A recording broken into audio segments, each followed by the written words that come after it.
All right, we're back. Another podcast. Another cigar. Oops. Yes, we did shoot one before this, and we are back with some more whiskey and another cigar. But this is how the Whisky Boys do it. That's how we roll, man. Well, today we're going to have a really fun episode because we're going to be talking about the biggest bourbon myths that are out there. Things that people think are true that are just simply not true. Who knows? Maybe we'll even say something that is wrong. Let's throw them off by giving false information. And then you tell us in the comments what we're wrong about. We're going to do that. We're also having some cigar blends. We got the good stuff. The last episode, we dove into some other cigar blends. Not going to lie, though, but we've been working our way up to some of our favorites. So I'm excited to dive into these. We have still Austin Cigar Blend that just came out this year. We got 2023, I believe, the Joseph Magnus Cigar Blend, one of our favorite whiskeys in general from 2023. And then we have the Iron Root Cigar Blend. Another Texas brand. Which was actually the first person to do a non-finished cigar blend. Yes. Before still Austin, which was interesting. So first we poured that. What are your thoughts on this Iron Root Cigar Blend? I like it more than the Old Elk. Me too. I'm getting it's very dark, as you can see. I'm getting burnt sugar, caramel, almost like toffee caramel candy. Lots of coating, mouth coating, lots of flavor. Holds up to a cigar very well. Especially this one, yep. Yeah, we're doing El Pulpo. And it's by AJ Fernandez. San Andreas wrapper, so a Mexican wrapper, a Nicaragua filler and binder. Yeah, this one is actually fantastic. We do like the darker cigars. And box pressed. So I love the shape. Smokes really, really well. Very good. At the end, let's rank the 5 cigar blends that we tried. That'll be a good one to do on this episode. Started us off with the biggest myths, and we have to start with a banger because this is one that people still argue about all the time, is that bourbon can only be made from Kentucky. That is not true. Correct. Bourbon can be made in any state in the U.S. as long as it follows the other guidelines, but the specific location doesn't matter as long as it's in the U.S. Correct. Hawaii? Why? Can Hawaii make bourbon?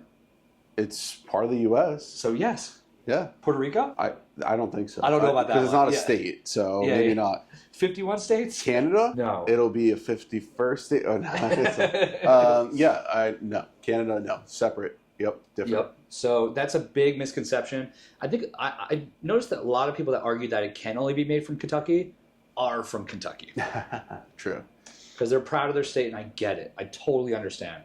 But, another argument is Texas. Like, Texas whiskey can be bourbon as long as it follows the 51% corn. It has to be in new barrels, new charred barrels. They can't be reused from other stuff. Anything else that is a requirement? Age and proof. So entry proof.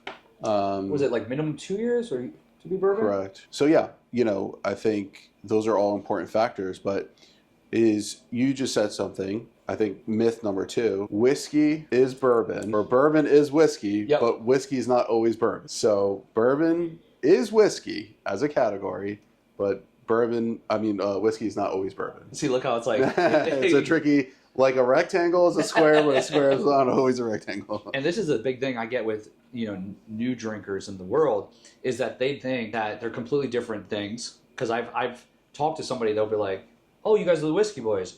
That's nice, but I prefer bourbon. And I'm like, yeah, we prefer bourbon too. Yep. They don't realize that bourbon is a type of whiskey. You have whiskey up here. That's what they all are. And then you have bourbon. Then you have Scotch. Then you have Irish whiskey. Then you have Japanese whiskey. These are all subcategories of that main category of whiskey. It's funny. I was reading this, and I wasn't as knowledgeable on it, so I didn't want to really bring this up as one of the myths.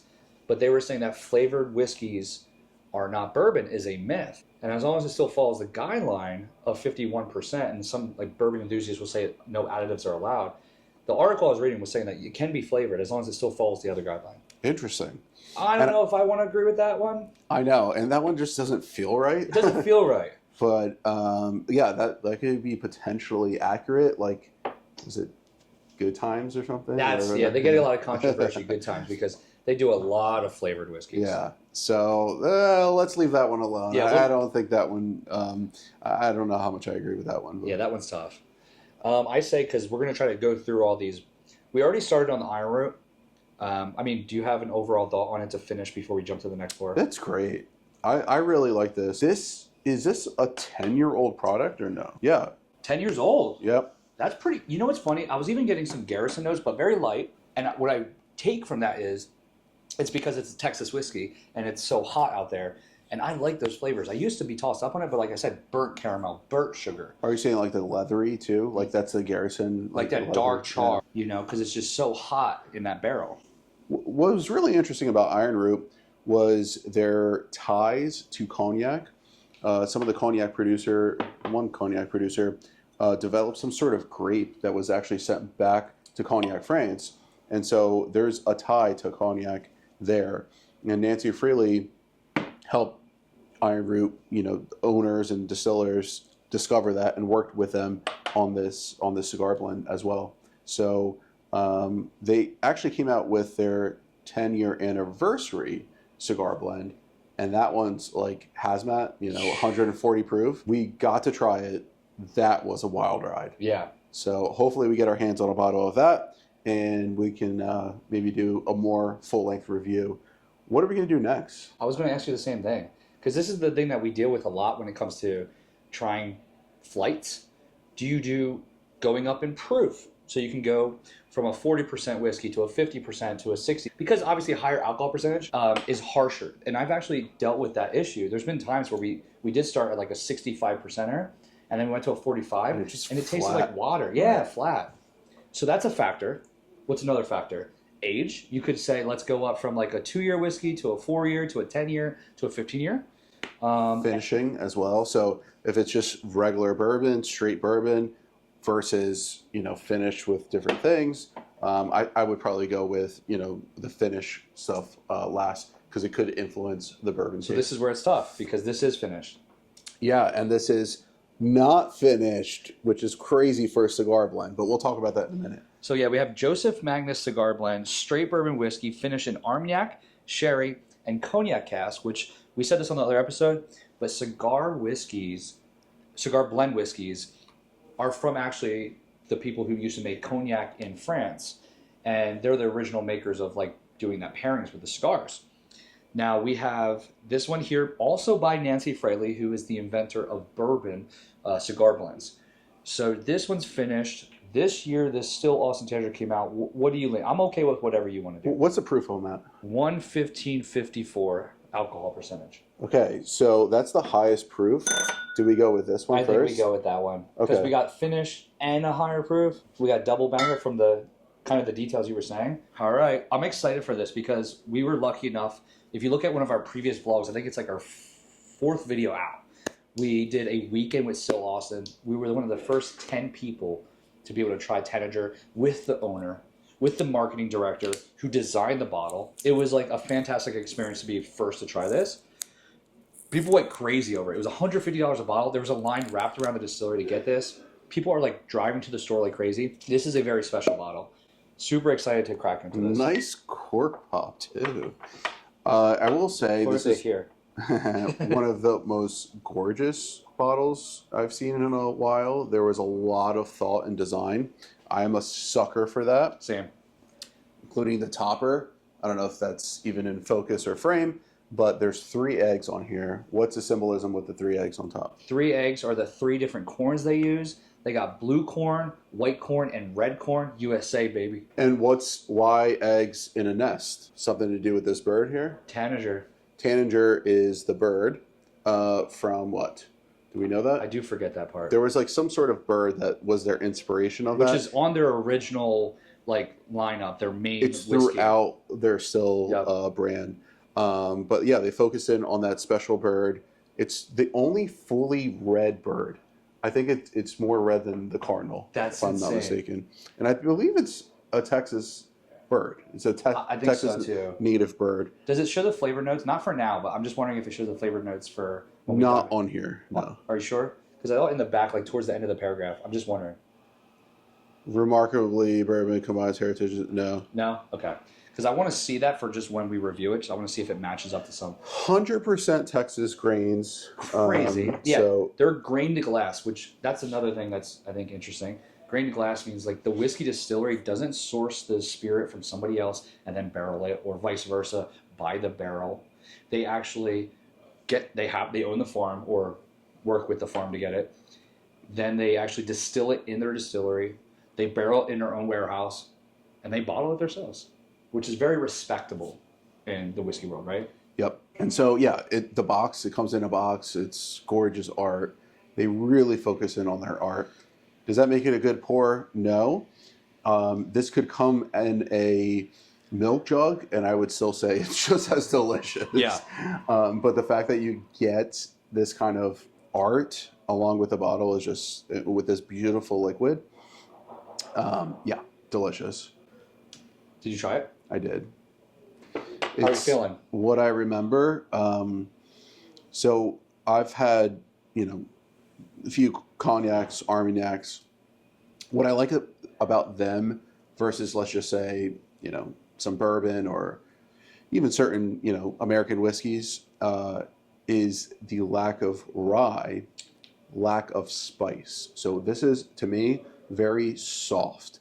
It's very, very soft and very elegant. Yes. So you have, and it's not like the sweetness that you would get from, because it's obviously still alcohol, but it's not the sweetness that you would get from, a finished product or like a honey cask or something like that. It just has that softness, richness, and it's phenomenal. Phenomenal. And we're doing this with a dark cigar. Yeah. And it holds up. It still holds up. Exactly. So I pulled out the palette just to give a better idea of what it tastes like. And we have unctuous and inviting displaying notes of fig pudding with brandy butter sauce, sweet pipe tobacco, and butter biscuits. So when I see tobacco, I think, they're trying to not go the opposite. Sure. It's actually trying to match up with the cigar. Yep. Rancio notes, R-A-N-C-I-O. Don't know what that is. Of almond tort, walnut baklava, which my girlfriend is Lebanese, which baklava is a big dessert for her, with orange blossom, honey syrup, and black truffles round out the palate. So do you see how balanced it is? The walnut is nutty, but then you have baklava, which is sweet. And this is where I'm saying it's elegant and it's rich, Yep. But it's not too sweet, but it's also not too spicy. So Yep. there's very little spice, but very well rounded. It's just pleasant, super pleasant. For people who are newer to whiskey, I would say this is something you want to look for in a good whiskey is you want to go on a journey. You want it to be a lot of different flavors.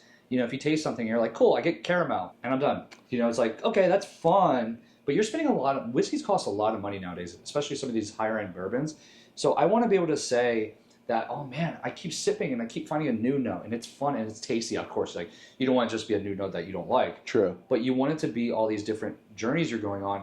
I smoke a cigar, I taste something different. I have dinner and I try it, I taste something different. I watch a movie with a fresh palate, I taste something different. And that's why you want the complexity, is because there's going to be different situations that you're drinking in that you want it to hold up to those situations. If you just came off a barbecue, I think this would be equally as good as if you smoked a cigar.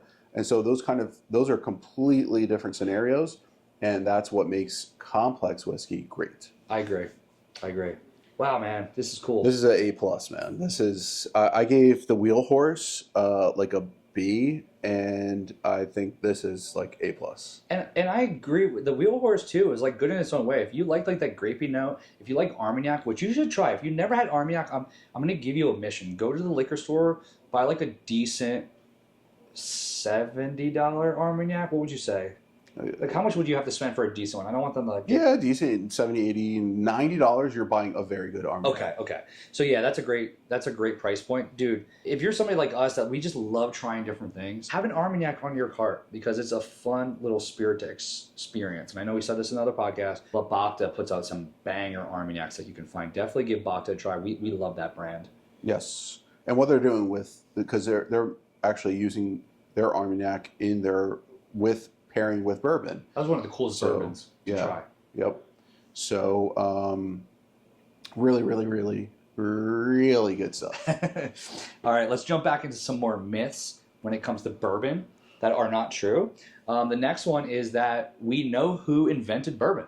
Not quite. Yeah, all the research that has been done, you cannot find an exact answer. The father of bourbon is pretty close, Elijah Craig, but maybe not completely accurate. Somebody might have been making it on their own before and he saw that and was able to use that inspiration or continue to, produce the same way. but no real true attribute, to that specific person because they invented it. So I wish I could it's so old. It's so old. And that's what, maybe a part of this myth is that it's a craze right now, but it's been around for many years. Many years. 1800s. Since Lawless, the movie. Just since 2006 Lawless. Tom Hardy. I'm going to throw that out there. If you're a whiskey lover and you just want like a fun action flick and you haven't seen it and you like Tom Hardy, Shia LaBeouf, I forget, Gary Oldman, it's a very easy to watch. You could rewatch it. But Lawless. Who's Gary Oldman? He was like the cop. No, he was the mob guy who's that's right, that's partially in it. That's right. So it's fun. It's like a mob movie, but / like they're just like bootleggers, moonshiners, or whatever. And there's the three brothers. It's when the Prohibition started, and the cops were trying to come in to take them down. What I like about the story is they make it so that the cops are kind of like the bad guys because these are just some people trying to make a living by making moonshine, and as we know, it's legal now. So like technically the cops were wrong. Ooh. They shouldn't have made it illegal, but it's a really fun action flick. Tom Hardy's my favorite actor. Watch that tonight. If you watch this podcast, watch Lawless. It's such a good movie. Well, watch the rest of this podcast and then go watch Lawless. Oh yeah. Don't leave the podcast right now. What's another one? Let's see. This is a good one. Give me your opinion that good bourbon whiskey can only be enjoyed neat. That's a myth. I think it's fact. Whoa. No, just kidding. I mean, you could explore that. So ice, a little bit of water, and that's actually how we kind of started. We started with cocktails, and then we went to bourbon just whiskey, but a lot of bourbon because that's what we really enjoy. Bourbon with ice, a little bit of water, and now we just drink it neat because we really enjoy like what the distiller intended to do, but it doesn't always translate to the best experience. You can kind of do it. Drink it the way that you like to.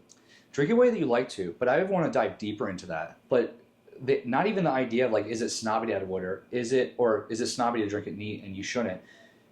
Can it actually make it better sometimes? Sometimes, yeah. Sometimes opening it up, a high proof with a little bit of ice or high proof with a little bit of water, you might find better flavors. Can really concentrate some of those flavors instead of the ethanol because the percentage of alcohol, high ethanol, it sometimes is a little harsher to go down. So I like my Stag Junior with lemonade. Whoa, I didn't say I don't. Can you cut this part out? I do think about that, right? Because if you think about what a lot of these whiskey brands do, they actually add water to the whiskey. Do people know this? I don't know if people know this. Like this is a thing. Maybe if you're like new to it, but how do you think they get the specific price point when they put out 40% bourbons all the time? The ABV, yeah, exactly. So they proof down. So it's not coming out of the barrel that way. They're going to add water. Michter's adds water into the barrel earlier on and actually cuts the proof point before at entry of the barrel. And some of these Texas brands add water as it's aging because of the evaporation. That's and it's liquid, so it is water.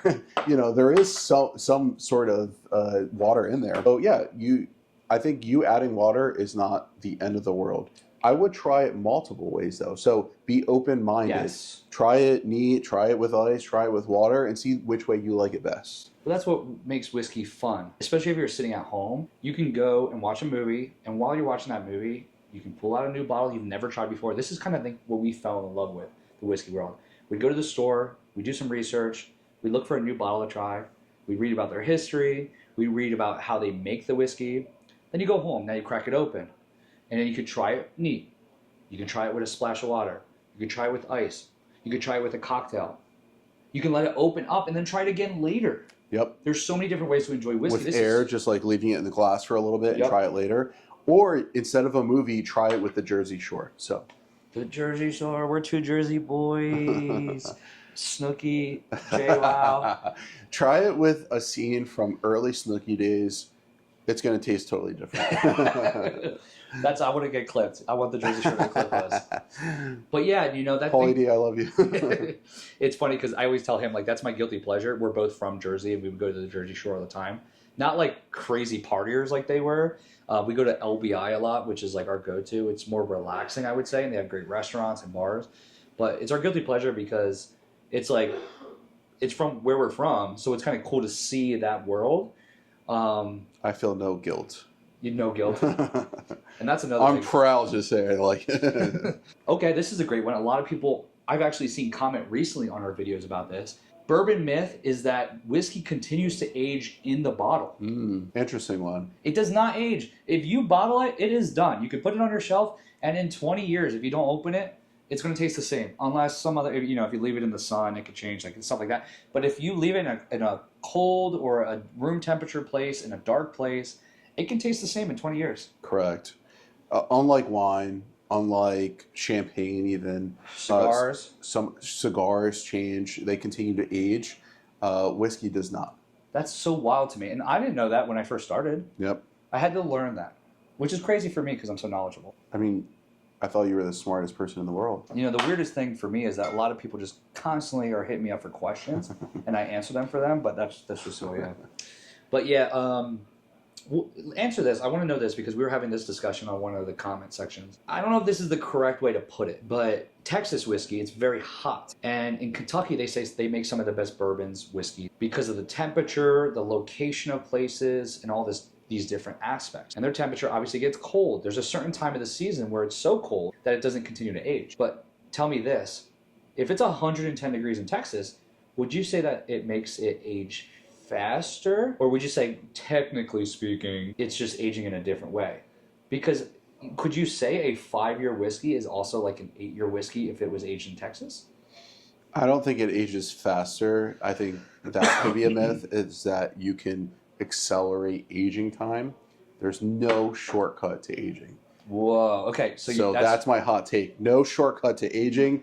It's going to be aged is this age to the age. But certain conditions can change the taste. And so hot climates are going to have different tastes at a maybe younger year than, a Scotch whiskey that's going to be in a second barrel, not new oak. It's going to be cooler temperatures. And so that's going to have just a different taste profile, but it does not shortcut the aging process. That's a great point. I like that. You have to be patient. The more you know. I remember we watched the documentary Neat, and they were saying that, the whiskey process can take so long because it can age for 4 years, it can age for 10 years. And if somebody starts a whiskey business at 50, they might pass away at 70 and pass it on to their kids. It's wild. And I remember them talking about that with Buffalo Trace. They're like, what is he? He's like third generation of creating whiskey in the family or something like that. I don't know the exact fact, but it's wild that it gets passed along. And sometimes it might take a couple generations before they can figure out the whiskey being as good as they want it to be. They can perfect it. Because think about all the combinations. I mean, your mash bill alone. And then the type of corn, bloody butcher corn. You're using red corn or yellow, white corn. So the variety or the varietal of corn, the amount of rye that you put in, barley. So the amounts of combinations that you can do, it's natural. It depends on what your heat. You can, of course, heat your warehouse or your rick house. You can cool it down with fans, but there's something about nature that also takes over that makes it beautiful. I agree. That's a great point. So we're going to go into one or two more myths before the podcast is over. I also want to say that to finish the podcast, we're going to also talk about some of the best movie scenes that included whiskey in those movies, or bourbon specifically, not just Scotch and stuff. I want to stick to bourbon since we do lean more into bourbon, even though we're dying to go to Scotland one day and we're hoping that that'll be a thing. But that's coming at the end of this podcast. Another thing, can you dive into how you cannot use reused barrels to make bourbon? A lot of people think that they'll use just whatever barrels to make a bourbon. Definition for bourbon is new charred oak barrels. So it has to be a fresh barrel. You cannot recycle barrels from an old bourbon and recycle that. That then gets turned to whiskey. It's not bourbon. So you have to use new charred oak. Why they originally did that, I think it was a tree producer or a mill that said we got to sell more trees and let's do new charred oak. I don't know if that makes a better whiskey or not. I'm not convinced on that. However, it's just the legal definition to be called bourbon, and so that's the only way that you can do it. You can't reuse barrels. Which, hey, shout out to bourbon, because bourbon doesn't care about trees. They don't care about the environment. They want new oak, new charred oak. What I like about it, if we're thinking about innovation and sustainability, there are people out there who are working on that problem. Okay. So, like Maker's Mark, as an example, on their site or on their in their property, they're literally creating or fostering tree growth for this specific purpose, for their barrel program, to work on the sustainability problem to cut down all these trees. But again, the question is, does that make a better whiskey? You're pulling at me now. You're pulling at me now. That's what I do 20 times. Does it make it a better whiskey? Exactly. That's a really interesting question. I think there's only one way to find out. It's just making a bunch of different stuff and innovation. I'll try them to see. You just keep trying.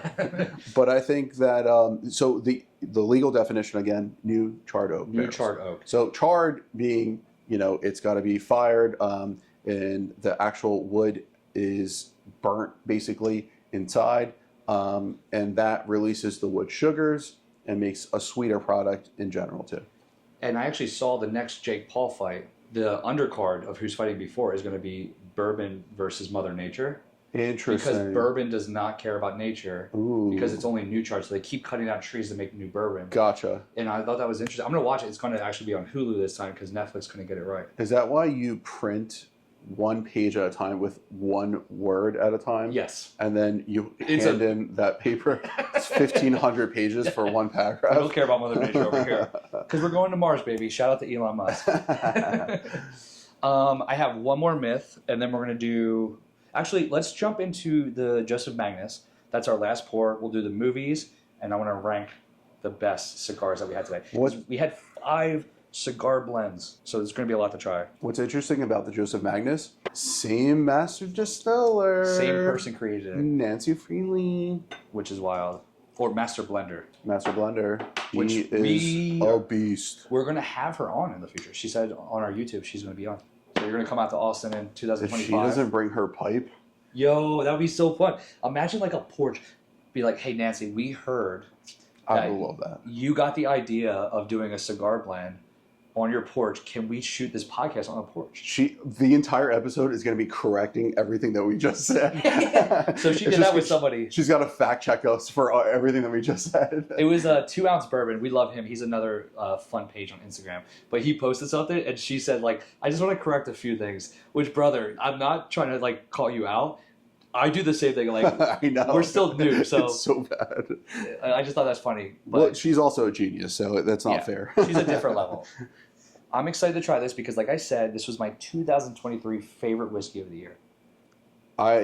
Anytime I actually see it, so I have like 4 bottles of this because anytime I see it, I just pick it up. It's so good. I have one open at home and one backup, which I don't have a lot. I don't have like a Jeremiah collection. Now this is a little different. So this one was finished with cognac, Armagnac, port. There's 3. I know. Armagnac, sherry, and cognac casks. Okay, so no port, but sherry, Armagnac, and cognac. This was not finished, only using corn varietals. So we have the same person playing with 2 different ways to do a cigar blend. Literally inventing it with this one, and then maybe perfecting it?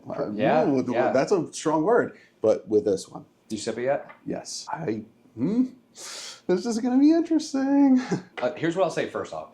I've always this is my number 1 in 2023, so it's like I have it on a pedestal. But now coming back and forth between the Tanager, it's very good. It might have a slight edge, but they're closer than I thought. Yes, higher proof, and I would say more spice on that. Yeah, they're not as far off. That's actually, now I'm getting more respect for the Tanager because I thought it was like a far gap between the 2. I still think this is a little softer, so drinking neat might be a more pleasant experience and less challenging. The Joseph Magnus to me is a tiny bit spicier. In a good way. I mean, I think it's just a different pour. It just makes it different. I don't think they're... the ranking's going to be so hard. I don't want to do this. One more myth to throw out. And I'll let you run with this one because this is pretty simple. But if you're new, I get it. You wouldn't understand it. Myth number 8. I'm just making them up now. But just for the purposes of clipping it for TikTok and Instagram. Myth number 8. Single batch means single barrel. Batch is the key word there. And let's Barrel. dive into that. Like, what small batch is? So, small batch could be 2 barrels or 100 barrels. There's no real legal definition for small batch, but it's going to be multiple barrels. Single barrel is an individual barrel that's going to be just specifically for the bottling, which depends on, most barrels are 53 gallons, maybe 200 bottles or so.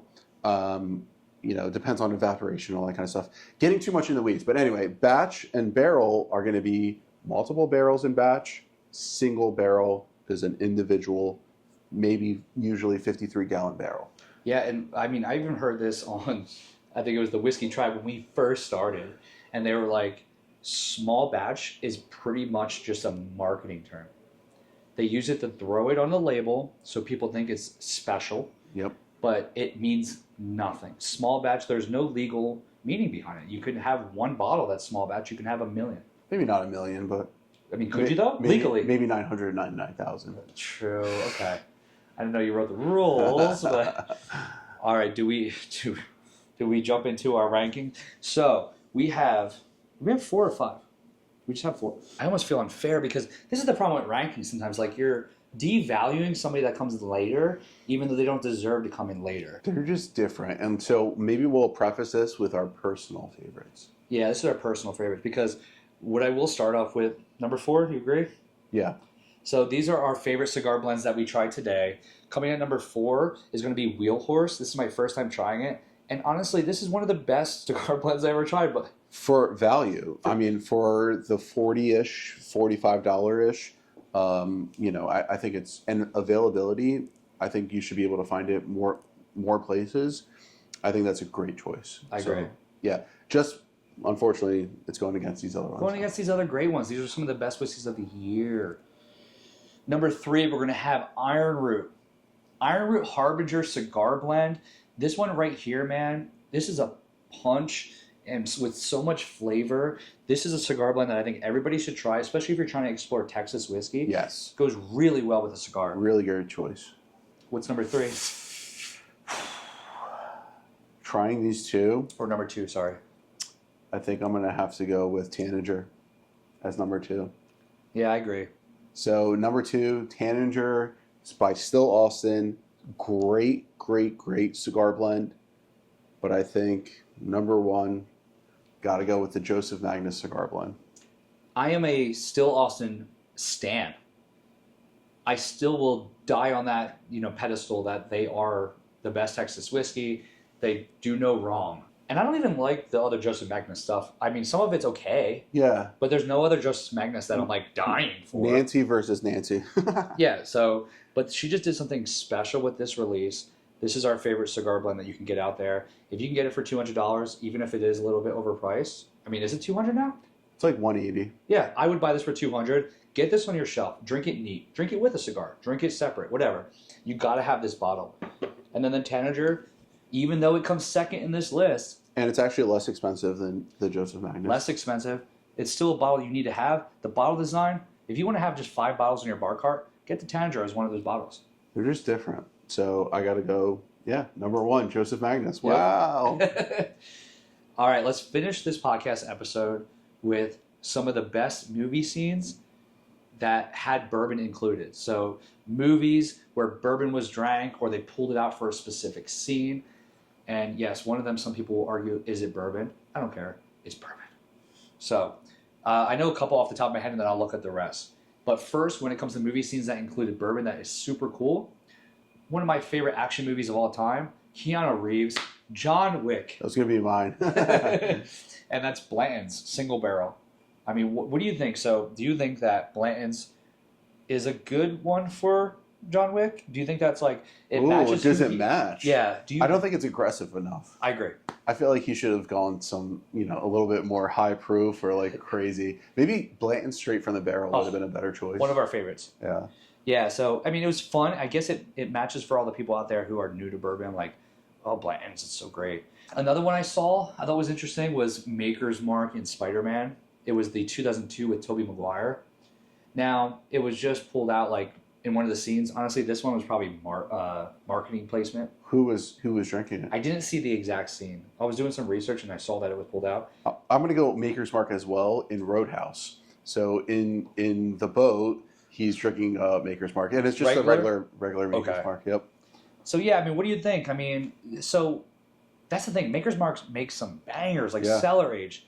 But nobody's going to pull something specific for that for a movie. Honestly, the regular Maker's Mark is great. If you want the tried and true, like you're going to get consistency. They're blending for taste, or they're aging for taste. I'll say that. But I think I prefer either Maker's 46, Cask Strength, their cellar. I mean, there's so many choices. Even the latest Heart release, their wood finishing series, wood finishing series, like BEP and things like that. Even some of their single barrel programs, because you can do the stave program, 1,001 combinations or something like that. So I think Makers has a lot more to offer than just their regular base makers, but still a solid choice for if you want consistency. Yeah, I will say like Maker's Mark is one of those places that you visit the distillery and now you're a fan. I was blown away. I thought it was going to be a super basic tour. No. Definitely doing something special, and their cocktail program there, super special. So definitely try them and visit them if you can. Damn, man, we're smoking some good cigars today.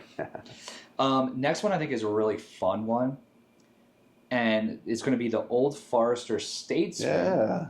And this one has an even deeper story when it comes to a movie.